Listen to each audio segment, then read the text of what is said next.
You've also written about SEL and climate action. I'd love for you to share your insights around that. Yeah, thank you for asking me about that. So this really came from one of my mentors, John Bell, gave an Earth Day sermon in 2021, and I've always had like an ecological consciousness, and um, the one of the things we haven't talked about in relation to mindfulness and SEL is this concept of interbeing. And I wanted to spend a few moments and just lift that up because often it gets left out of kind of the modern mindfulness world. And interbeing is a term coined by the late Venerable Thich Nhat Hanh, and it really means that we all interdependently coexist. And he has this beautiful illustration of interbeing where he says, if you look deeply in a piece of paper, you will see the cloud floating in the sheet of paper. Without the cloud, there would be no rain. Without the rain, there would be no trees. Without the trees, there'd be no paper. The cloud is essential for the paper to exist.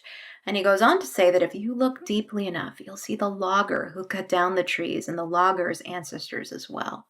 And so interbeing is an invitation to move away from the transactional way of being that we're inhabiting. And if anything, COVID has shown us just how interconnected our lives are. I mean, that's reality, the interdependent nature of reality. And so I feel when I think about like the spirit of SEL, I feel the spirit of SEL and where the movement needs to go and where it isn't fully there yet is this interbeing consciousness, an interbeing consciousness where we are aware in each moment of the infinite causes and conditions that are at play, and that these practices are deepening and cultivating our awareness of interbeing.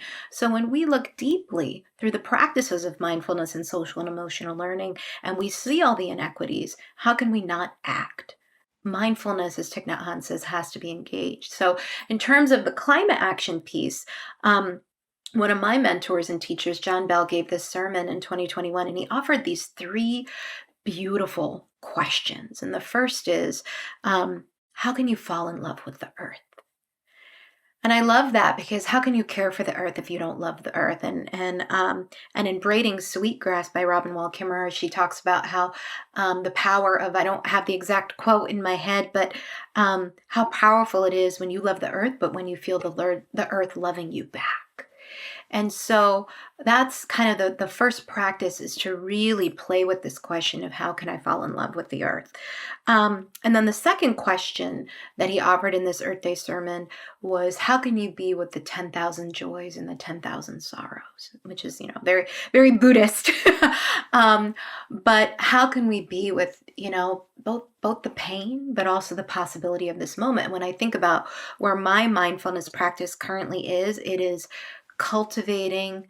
It is not about stress reduction, folks. It's about cultivating an inner expansiveness so I can hold um, greater complexity, greater uncertainty, but be able to hold the whole ocean of emotions, because there is joy and there is pain, right?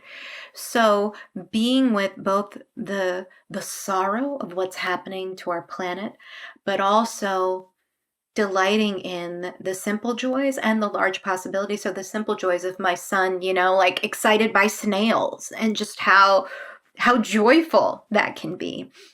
And so that's another question he offered. And then the third question, which motivated me to write the article, and I'll talk a little more about the article. I just really wanted to share these questions from my mentor. The third question was, how can you bring the climate dimension into what you already do? And I was really thinking, I'm a leader in the social and emotional learning and mindfulness and education world. I have a pretty large platform, work with a lot of individuals who are in influential roles, and the climate conversation is completely absent. So that really motivated me. First, our organization, Transformative Educational Leadership, we held a conference at the Omega Institute in 2021 where we really focused on caring for ourselves and caring for the planet, caring for each other and caring for our planet.